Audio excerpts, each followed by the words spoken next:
Good morning, and welcome to the Unitarian Universalist Congregation of Erie, coming to you virtually on Zoom and live from our sanctuary, where our musicians and singers will perform. This is the first of 7 Summer Lights services, and once again, we kick off the summer with our annual Independence Day Our Way celebration.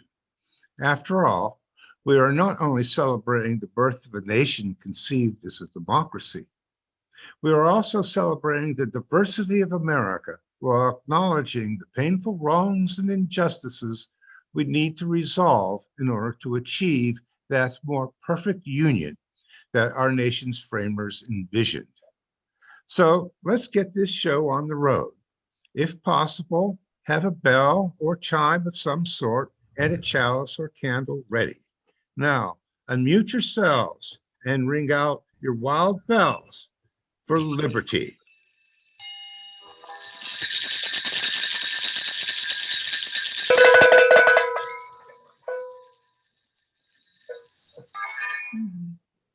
All right.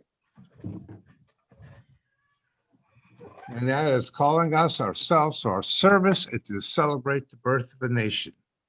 Ginny Sabol will now sing our welcoming song. Good morning, I'm glad that you are here today. I hope you have a special day. Good morning to you. Whoever you are, we welcome you. Wherever you come from, we welcome you. Whomever you love, we welcome you. Whomever you love, we welcome you. Whomever you love, we welcome you. Thank you, Ginny. Our opening words today come from President Joseph Biden's inaugural address. This is America's day. This is democracy's day, a day of history and hope, of renewal and resolve. Through a crucible for the ages, America has been tested anew, and America has risen to the challenge. Today, we celebrate the triumph not of a candidate, but of a cause, the cause of democracy. The will of the people has been heard, and the will of the people has been heeded. We have learned again that democracy is precious, democracy is fragile, and at this hour, my friends, democracy has prevailed. Once again, we have a special Independence Day prelude as Jackson Froman and Pat Lorei team up on Chuck Berry's Back in the USA. Take it away, gentlemen.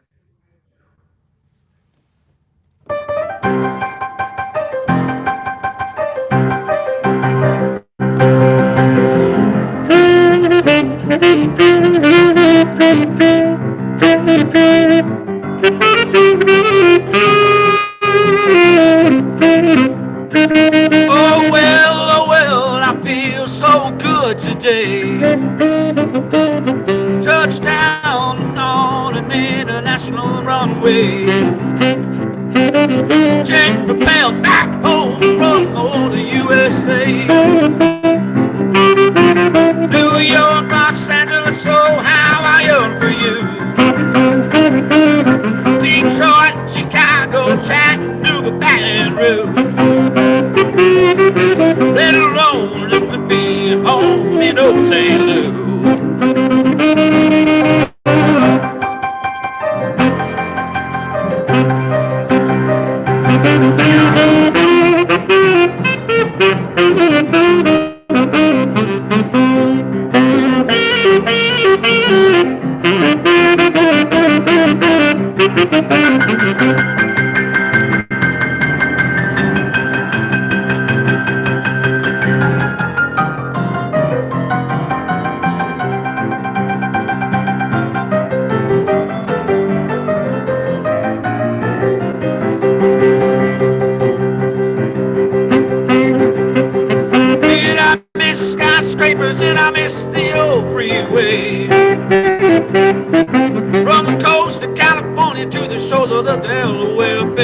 You can bet your life I got back to the USA. Looking for a drive-in, searching for a corner cafe where hamburgers sizzle on the open grill night and day. Yeah, jukebox jumping with the records from the USA. Well, I'm glad I'm living in the USA. I'm glad I'm living in the USA. Anything you want right here in the USA.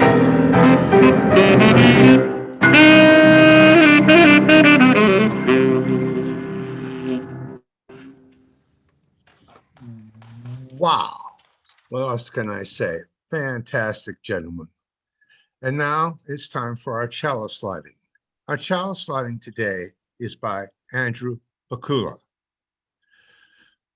Let there be light, the light of joy, the light of happiness, and the light of contentment.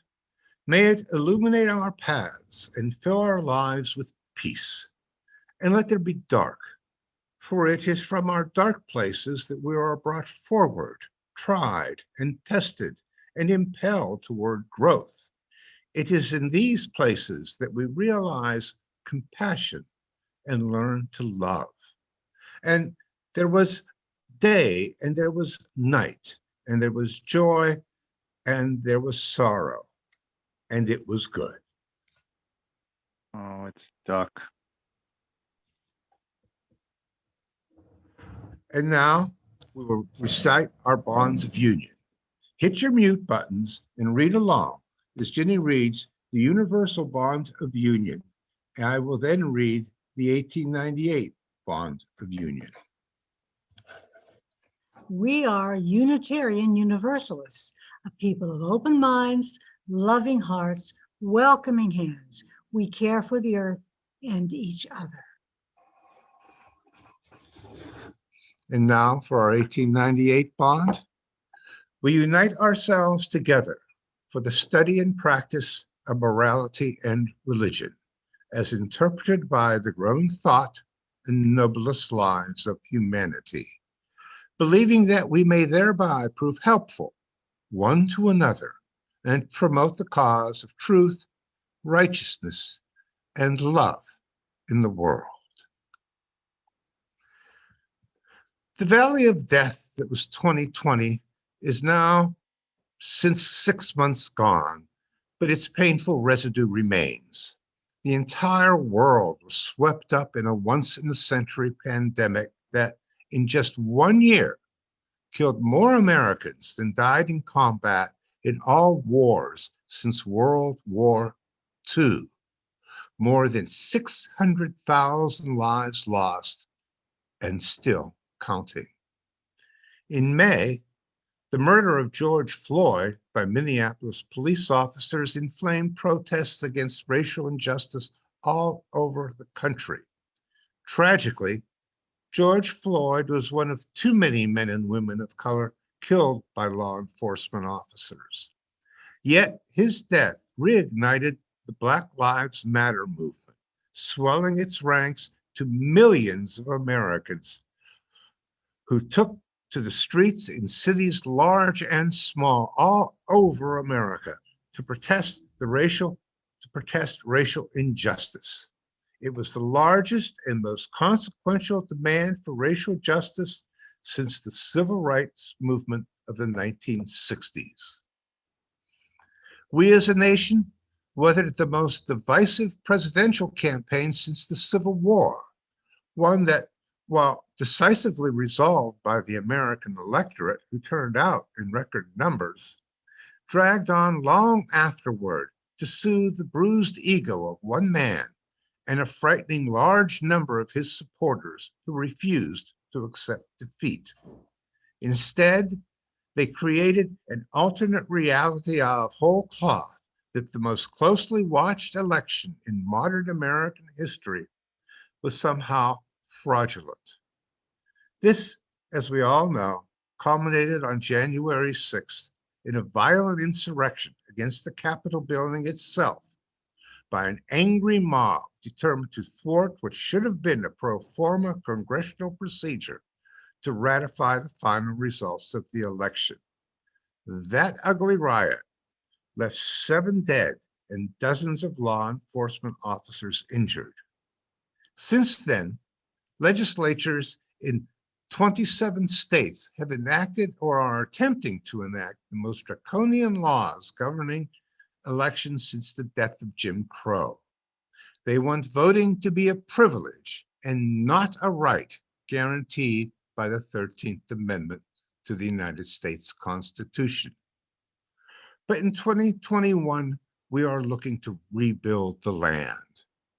Although COVID-19 variants still stalk the land, we now have vaccines readily available without cost that have already immunized over 65% of the American population and counting. Sadly and disturbingly, millions of other Americans have decided they don't need this life-saving vaccine, or they refuse to take it because being inoculated from lethal virus somehow treads on their individual freedoms, as if their precious right to contract the disease does not infringe on the rights of others to stay alive and well.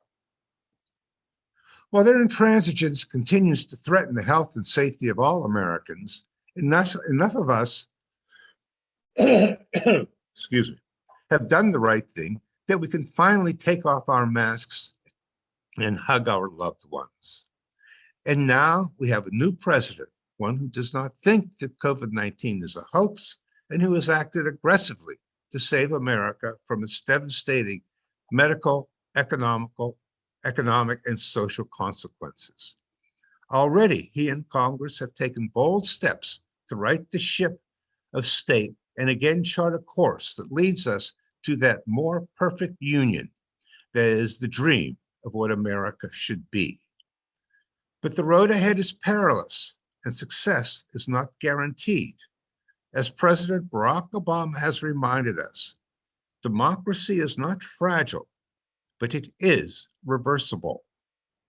Still, we celebrate Independence Day today in the spirit of renewal and hope for a brighter future for all Americans. But our joy is leavened by our painful history and our past failures to achieve that always elusive goal of a more perfect union. And we can think of today as a twofold celebration. Just as we celebrate Independence Day, we can now belatedly celebrate our new national holiday, Juneteenth, on June 19th, to commemorate the abolition of slavery. Think of today as a twin celebration.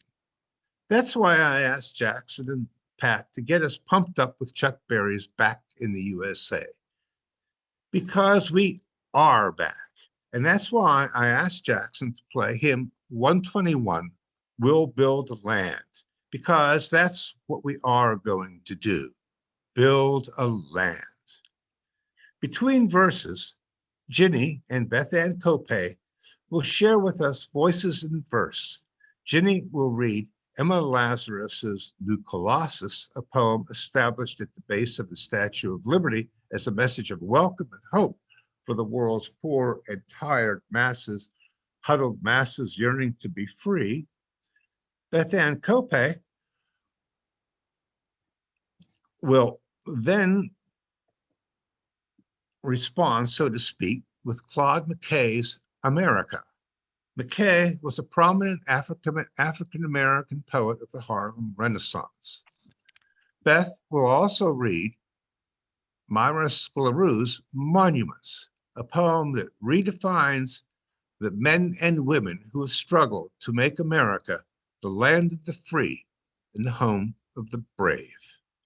Here is Jackson with verse 1.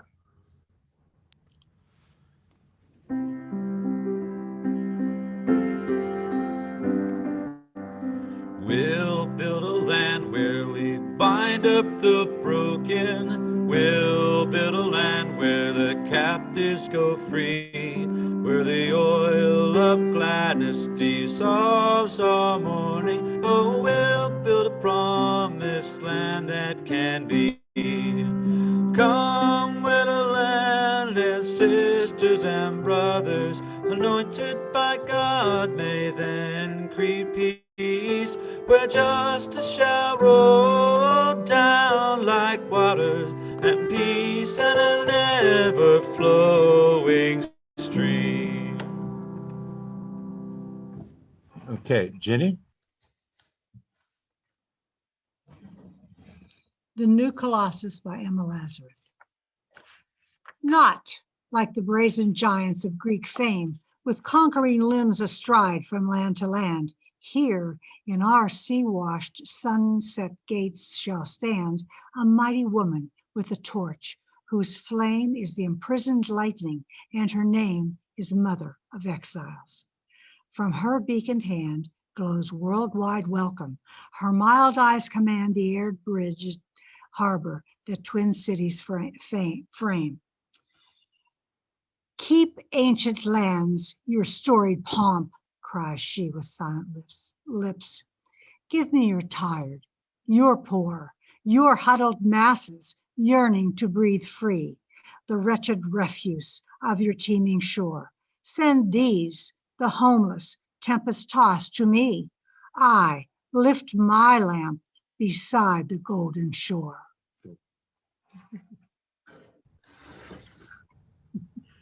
Thank you, Jenny. And now for verse 2.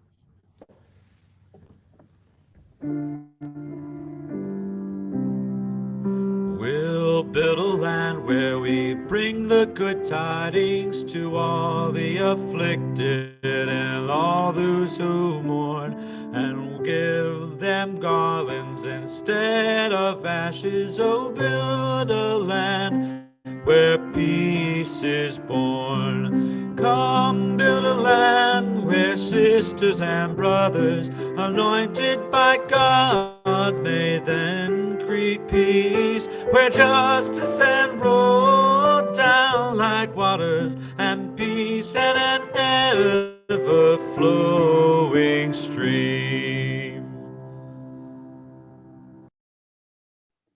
Beth will now read America.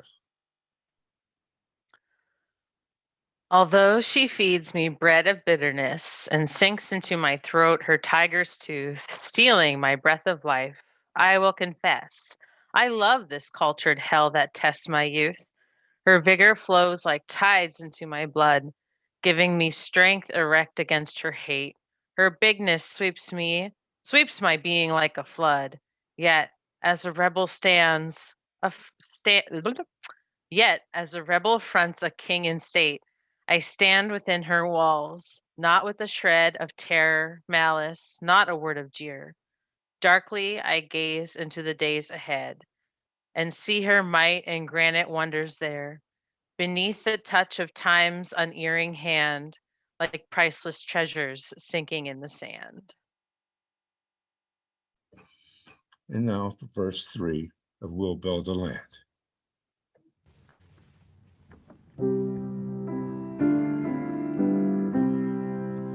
We'll build a land, we're building up cities, raising up destinations of old, restoring ruins of generations. Oh, we'll build a land of people so bold.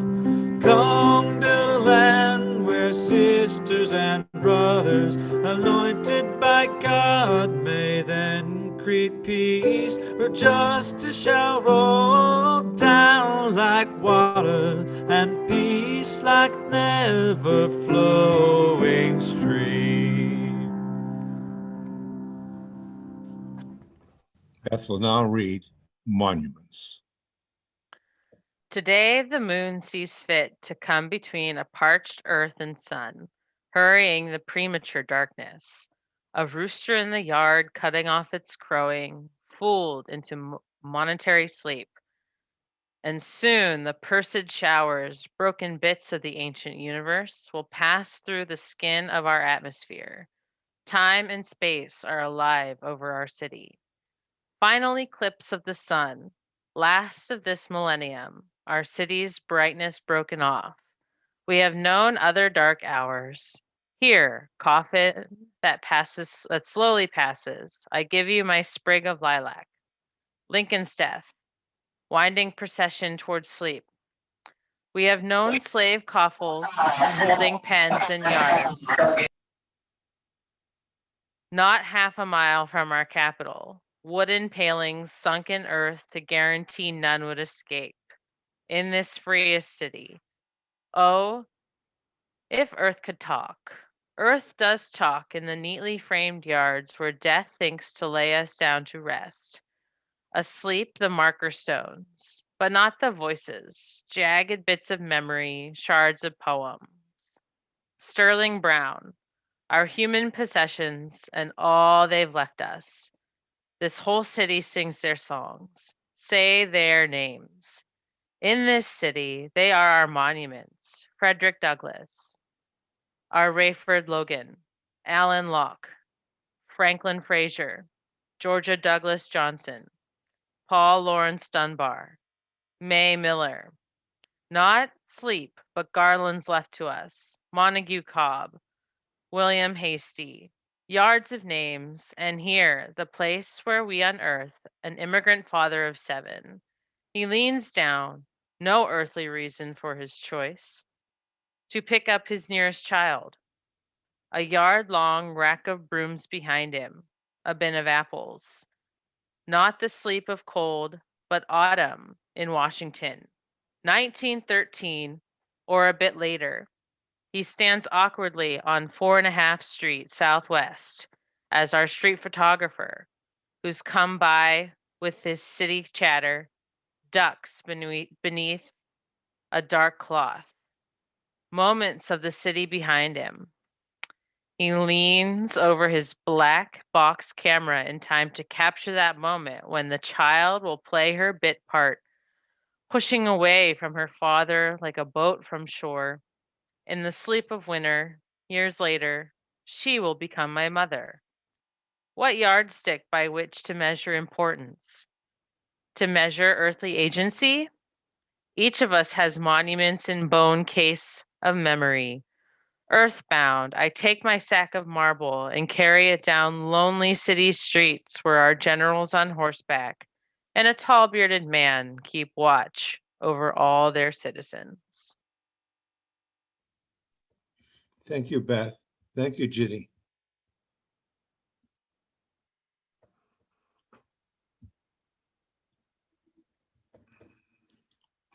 It is now time for our virtual offering.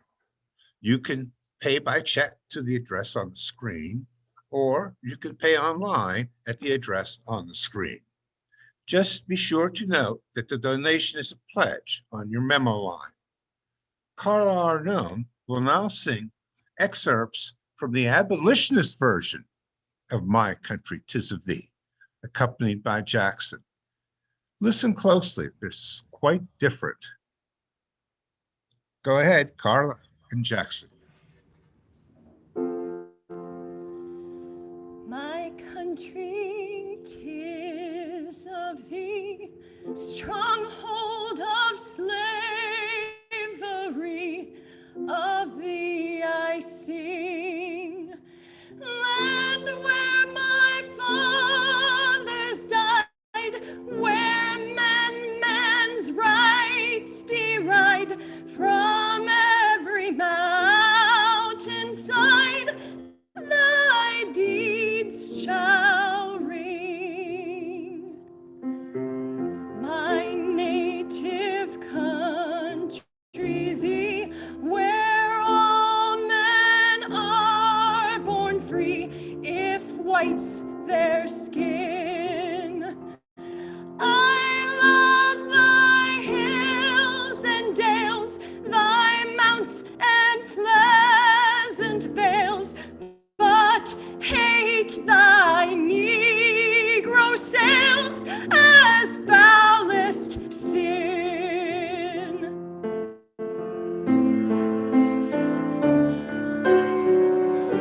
My country, 'tis of thee, sweet land of liberty, of thee I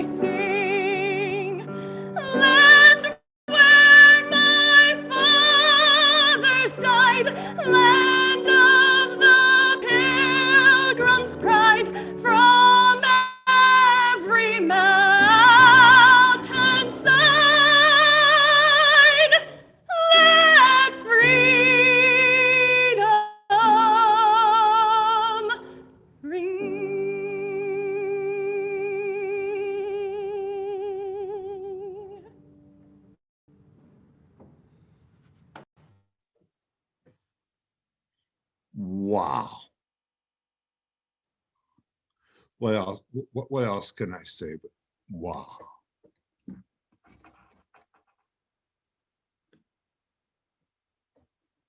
Thank you, Carla. That was just so beautiful.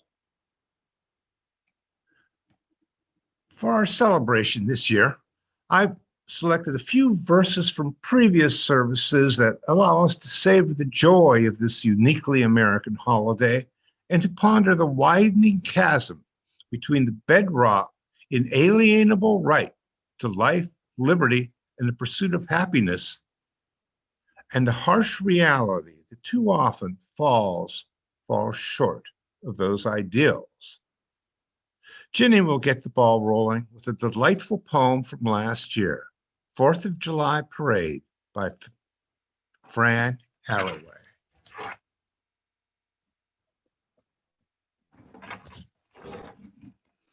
Stars and stripes, antique cars, pretty girls, baton twirls, sparkling gowns, friendly clowns, smiling folks, papered spokes, marching feet, endless heat, clapping hands, high school bands, town traditions, politicians, perspiration, celebration. Thank you, Ginny. When I was young, history books described America as a melting pot of immigrants who stood patiently in line at Ellis Island, often portrayed in films as a cacophony of foreign tongues. These immigrants then assimilated into the native, that is, white Anglo-Saxon Protestant culture. And we all celebrate Independence Day with picnics and fireworks and a display of patriotic unity. Now, of course, we see that picture is far more complex. Edie Schulte will explore contrasting visions of the immigrant experience. The first is Immigrant Picnic by Gregory Janikian. Edie will then read Immigrants in Our Own Land by Jimmy Santiago Baca. Edie? It's the 4th of July. The flags are painting the town. The plastic forks and knives are laid out like a parade. And I'm grilling. I've got my apron. I've got potato salad, macaroni, relish. I've got a hat shaped like the state of Pennsylvania. I asked my father what's his pleasure, and he says, hot dog, medium rare, and then hamburger, sure. What's the big difference? As if he's really asking. I put on hamburgers and hot dogs, slice up the sour pickles and Bermudas, uncap the condiments. The paper napkins are fluttering away like lost messages. You're running around, my mother says, like a chicken with its head loose. Ma, I say, you mean cut off. Loose and cut off being as far apart as, say, son and daughter. She gives me a quizzical look, as though I've been caught in some impropriety. I love you and your sister just the same, she says. Sure, my grandmother pipes in. You're both our children, so why worry? That's not the point, I begin telling them. And I'm comparing words to fish now, like the ones in the sea at Port Said, or like birds among the date palms by the Nile. Unrepentantly elusive, wild. Sonia, my father says to my mother, what the hell is he talking about? He's on a ball, my mother says. That's roll, I say, throwing up my hands, as in hot dog, hamburger, dinner roll. And what about roll out the barrels, my mother says. And my father claps his hands. Why, sure, he says, let's have some fun. And launches into a polka, twirling my mother around and around like the happiest top. And my uncle is shaking his head, saying, you could grow nuts listening to this. And I'm thinking of pistachios in the Sinai, burgeoning without end, pecans in the South, the jumbled flavor of them suddenly in my mouth, wordless, confusing, crowding out everything else. And the next poem. We are born with dreams in our hearts, looking for better days ahead. At the gates, we are given new papers. Our old clothes are taken, and we are given overalls like mechanics wear. We are given shots, and doctors ask questions. Then we gather in another room where counselors orient us to the new land we will now live in. We take tests. Some of us were craftsmen in the old world, good with our hands and proud of our work. Others were good with their heads. They used common sense, like scholars use glasses and books to reach the world. But most of us didn't finish high school. The old men who have lived here stare at us from deep, disturbed eyes, sulking, retreated. We pass them as they stand around idle, leaning on shovels and rakes or against walls. Our expectations are high. In the old world, they talked about rehabilitation, about being able to finish school and learning an extra good trade. But right away, we are sent to work as dishwashers, to work in fields for 3 cents an hour. The administration says this is temporary. So we go about our business, black with blacks, poor whites with poor whites, Chicanos and Indians by themselves. The administration says this is right. No mixing of cultures. Let them stay apart, like in the old neighborhoods we came from. We came here to get away from false promises, from dictators in our neighborhoods who wore blue suits and broke our doors down whenever they wanted, arrested us when they felt like it, swinging clubs and shooting guns as they pleased. But it's no different here. It's all concentrated. The doctors don't care. Our bodies decay. Our minds deteriorate. We learn nothing of value. Our lives don't get better. We go down quick. My cell is crisscrossed with laundry lines. My t-shirts, boxer shorts, socks, and pants are drying just like it used to be in the old neighborhood, from all the tenements' laundry hanging window to window. Across the way, Joey is sticking his hands through the bars to hand Felipe a cigarette. Men are hollering back and forth, cell to cell, saying their sinks don't work. Or somebody downstairs hollers angrily about a toilet overflowing, or that the heaters don't work. I ask Coyote next door to shoot me over a little more soap to finish my laundry.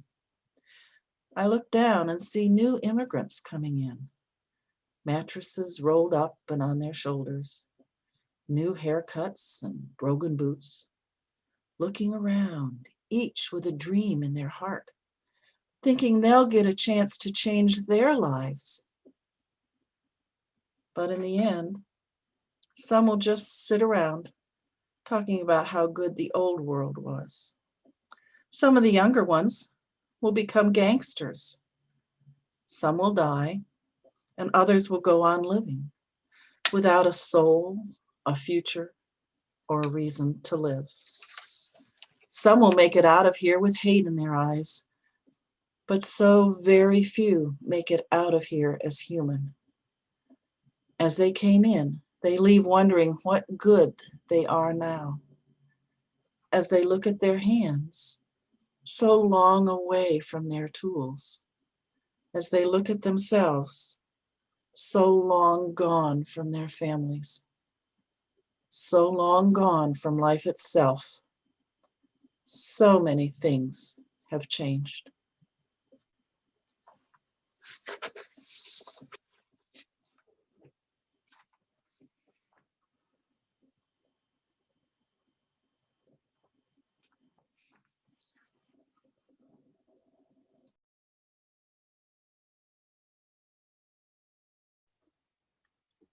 Thank you, Edie. That was stirring. And now I want to talk about Langston Hughes.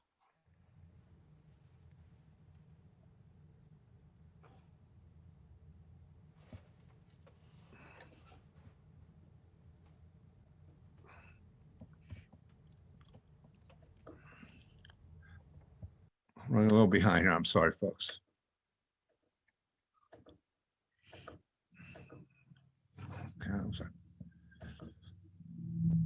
Thank you, Edie. I'm sorry for the delay, folks. I first read Let America Be America Again by Langston Hughes at our first Independence Day Summer Light service. During the social hour that followed, Rick Hare told me he thought the service should have ended then and there because nothing more needed to be said. Well, I agree that it is a showstopper. We will move on because there is nothing more needed to be said. While I agree that there is a showstopper, after the poem, we will move on to our musical meditation. Let us now hear the words of the great Langston Hughes, also a product of the Harlem Renaissance. Let America be America again. Let it be the dream it used to be. Let it be the pioneer on the plains seeking a home where he himself is free. America never was America to me. Let America be the dream the dreamers dreamed.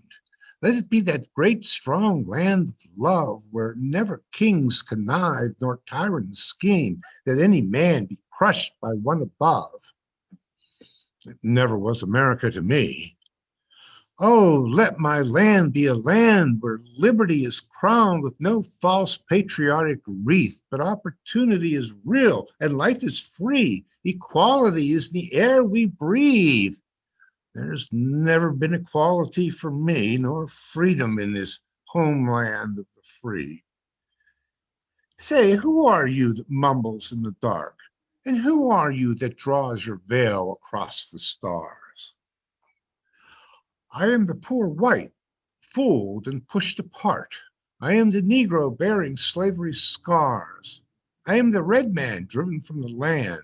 I am the immigrant clutching the hope I seek and finding only the same old stupid plan of dog eat dog, of mighty crush the weak. I am the young man full of strength and hope, tangled in that anxious, endless chain of profit, power, gain, of grab the land, of grab the gold, grab the ways of satisfying need, of work the man, of take the pay, of owning everything of one's own greed. I am the farmer, bondsman to the soil. I am the worker, sold to the machine. I am the Negro, servant to you all. I am the people, humble, hungry, mean. Hungry yet today, despite the dream. Beaten yet today. Oh, pioneers! I am the man who never got ahead, the poorest worker bartered through the years. Yet I'm the one who dreamt our basic dream in the old world while still a serf of kings. Excuse me.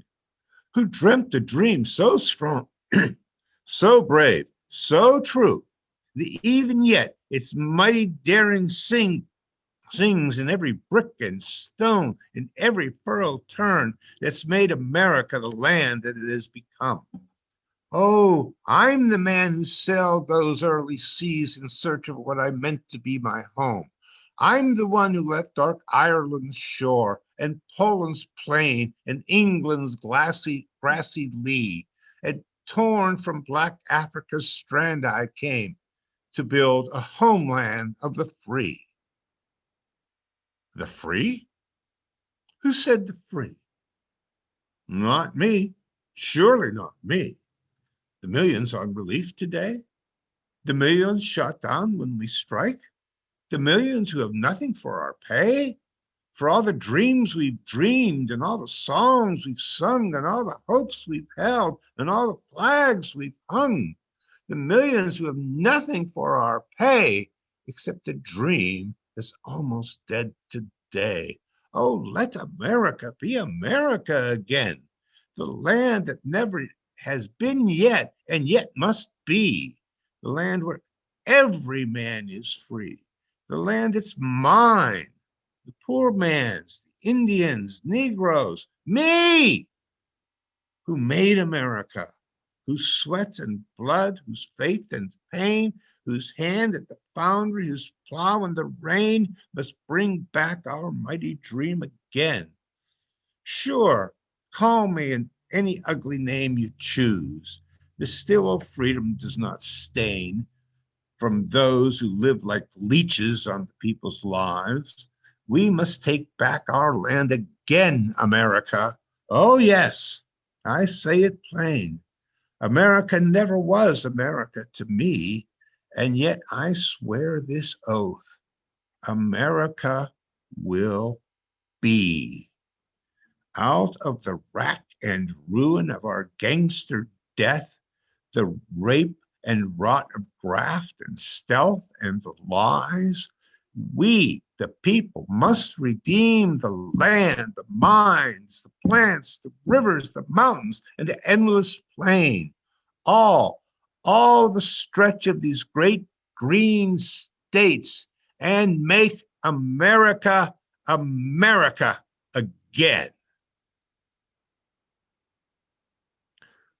With those words fresh in our ears, we will now hear America the Beautiful, performed by Pat Lori.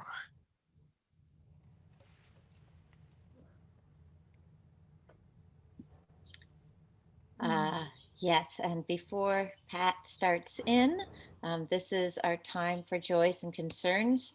Please feel free to put anything in the chat box about how you're feeling or news that you'd like to share with everybody. And we do share the contents of the chat with our minister, Reverend Christina Church.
We will now have our moment of silence.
So there's lots of joy this morning.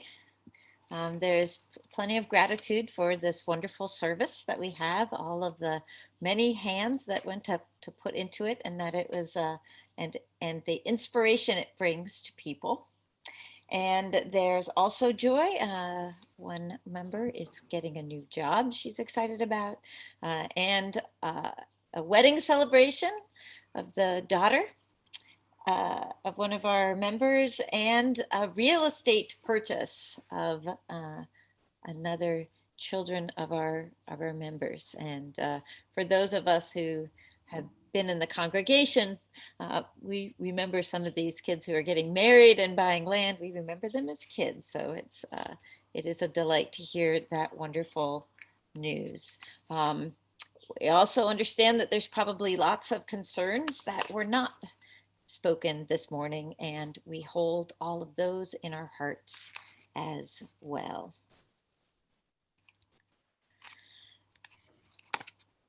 And next is a hymn. It's in our hymnal, but Regis, you have curated a video. Yeah. Yes, I also like to. I also have a couple words to say about this too, Kelly. Mm-hmm. Back in late 1973, I was fresh out of graduate school when I took a job as communication skills instructor at a federally funded job training program for the poor called Opportunities Industrialization Center, or OIC, as most folks called it. The local OIC was founded by a volatile Black minister named Reverend Paul P. Martin. In fact, our friend Kate Busick was a member of the OIC's board of directors. Every year, OIC held a dinner that all employees were, of course, expected to attend. It was at one of those dinners that I first heard "Lift Every Voice and Sing." I had never heard the hymn before, but every Black man and woman at that dinner certainly did, and they sang it with such gusto. And that's how I discovered the Black National Anthem. Turn off your microphones and sing along with Whitney Phipps as you view this stirring video.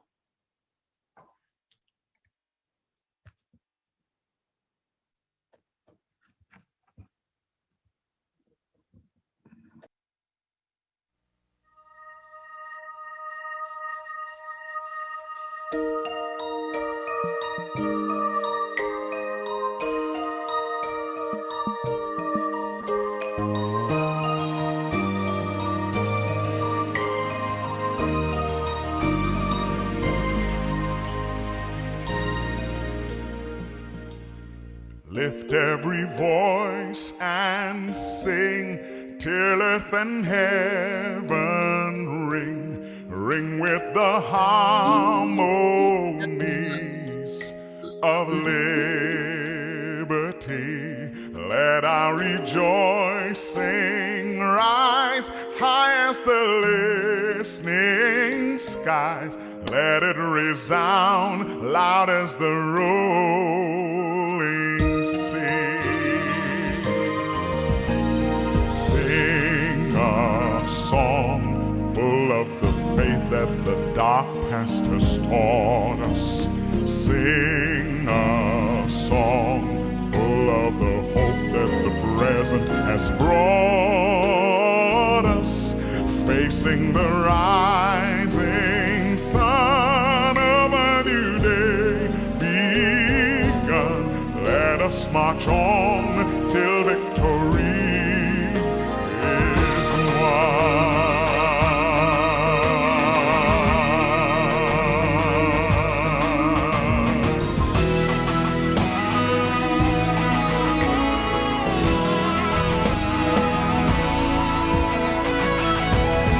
God of our weary years, God of our silent tears, thou who hast brought us thus far on the way, thou who hast by thy might led us into the light, keep us forever in the path we pray.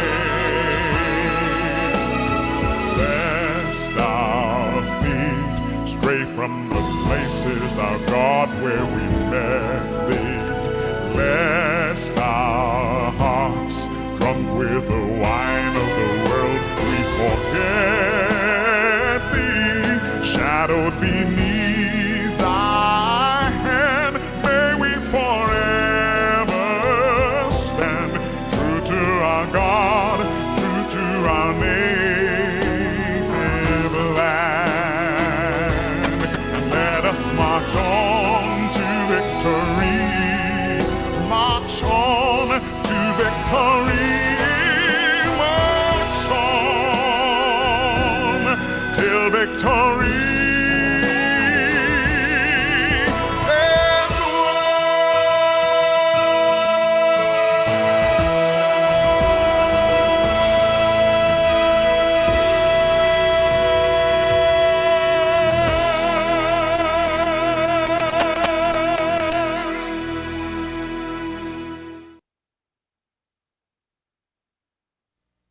Wow.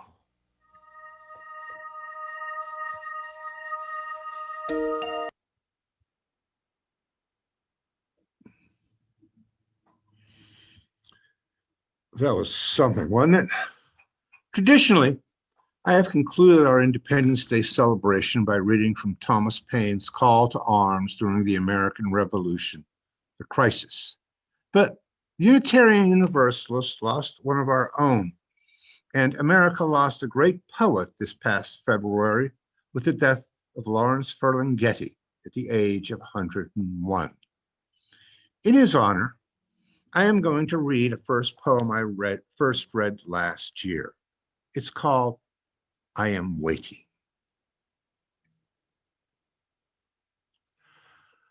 I am waiting for my case to come up, and I am waiting for a rebirth of wonder. And I am waiting for someone to really discover America and well. And I am waiting for the discovery of a new symbolic Western frontier. And I am waiting for the American eagle to really spread its wings and straighten up and fly right.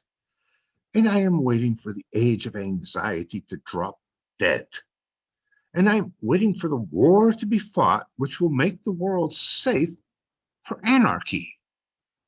And I am waiting for the final withering away of all governments, and I am perpetually awaiting a rebirth of wonder. I am waiting for the second coming, and I am waiting for a religious revival to sweep through the state of Arizona, and I am waiting for the grapes of wrath to be stored, and I am waiting for them to prove that God really is American, and I am waiting to see God on television, piped into church onto church altars, if only they could find the right channel to tune in on. And I am waiting for the Last Supper to be served again with a strange new appetizer, and I'm perpetually awaiting a rebirth of wonder. I am waiting for my number to be called, and I am waiting for the Salvation Army to take over, and I am waiting for the meek to be blessed and inherit the earth without taxes.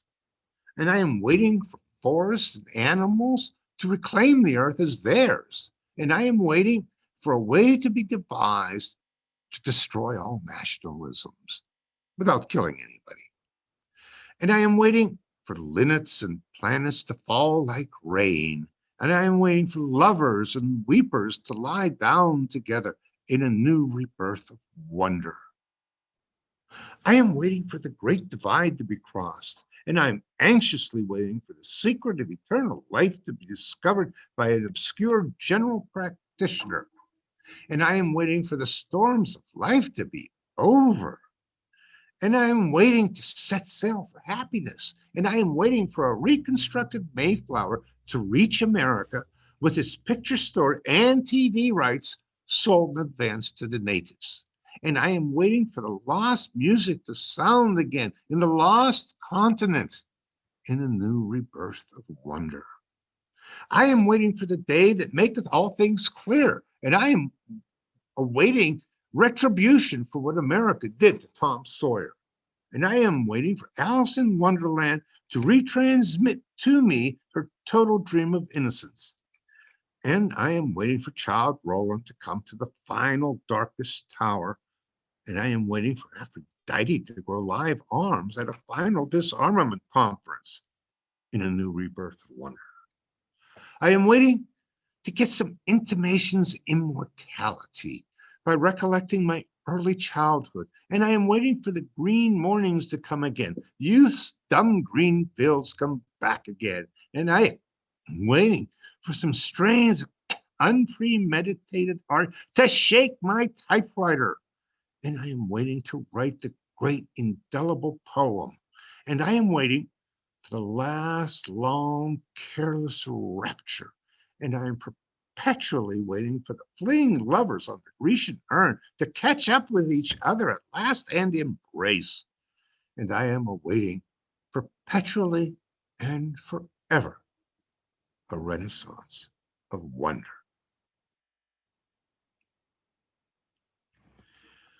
As we extinguish our chalice, listen to the words of James Morrison. Within each of our hearts, there is a most glorious light. Go forth and let its spark help you understand what troubles both you and others. Go forth and let its light of reason be a guide in your decisions. Go forth and bring its ray of hope to those in need of help in both body and spirit, that they may find healing. Go forth and fan the flames of passion to help heal our world. Go forth and spread the warm glow of love, pushing back the darkness of the world. Go forth and share your glorious light with the world.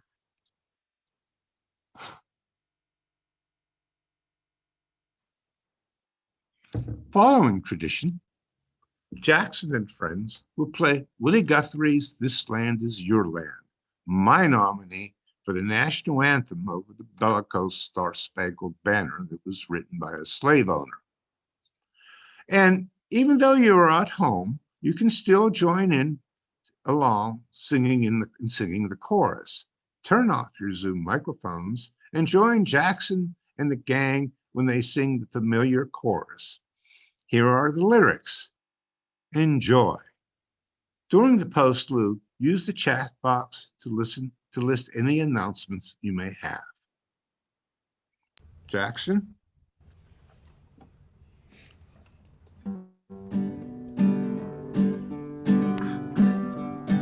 This land is your land, this land is my land, from California to the New York Island, from the Redwood Forest to the Gulf Stream water.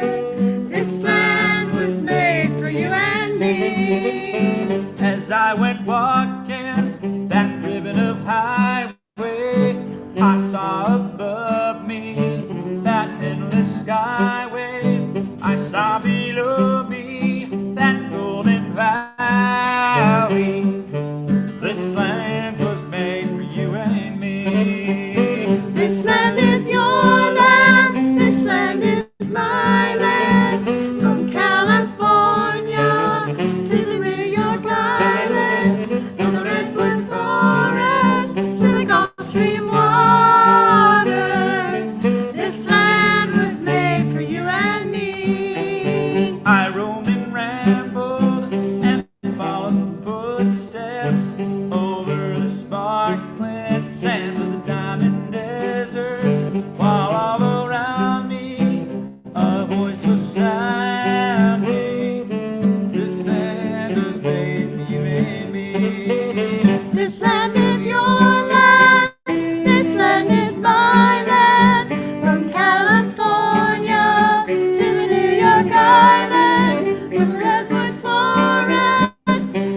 Thank you, Jackson, Pat. Thank you, Carla. Thank you, Ginny. Wow, that was just that was fantastic.